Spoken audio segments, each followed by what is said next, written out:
আজকে আমাদের মুখ্যমন্ত্রী মমতা বন্দ্যোপাধ্যায় প্রত্যেক বছরের ন্যায় দেশপ্রিয় পার্কে 4:30টার সময় ভাষা দিবসে ভাষা শহীদদের শ্রদ্ধা জানাবেন।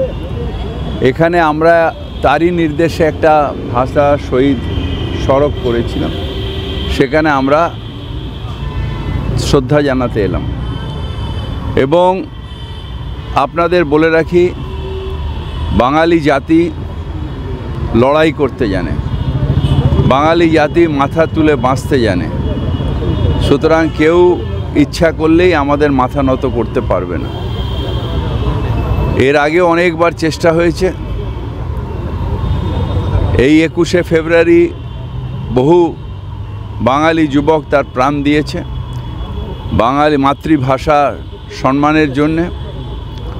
শুধু বাংলাদেশে নয়, শিলচরেও দিয়েছে। সুতরাং আমরা মাথা নত করব না। বক্তব্য বা কোনো রাজনীতিক বিরূপ করা উচিত নয়, যতই বলে ভাষা সন্ত্রাস উচিত নয়। বিভিন্ন রাজনীতিকদের মুখ দেখে যে কাউকে বলছে ঠ্যাং ভেঙে দেবো, কেউ বলছে গালে চড় মারবো, এইটা কি উচিত? আপনি যে প্রবীণ রাজনীতিক হিসাবে, রাজনীতিতে কি এই ধরনের ভাষা প্রয়োগ উচিত? না, আমার মনে হয় না। রাজনীতি আদর্শের জন্যে, রাজনীতি নীতি নিয়ে এবং নীতি আদর্শের লড়াইটাই আমাদের মূল লড়াই। আমার নীতি দিয়ে আমি মানুষের ভালো করব, সে তার ভাবছে সেই দিয়ে ভালো করবে, লড়াইটা এখানে। আমরা সেই লড়াই, কিন্তু দুর্ভাগ্য হচ্ছে বিজেপি আসার পরে সেই লড়াইটার যে স্তর সেটাকে অনেক নামিয়ে দেওয়া হয়েছে।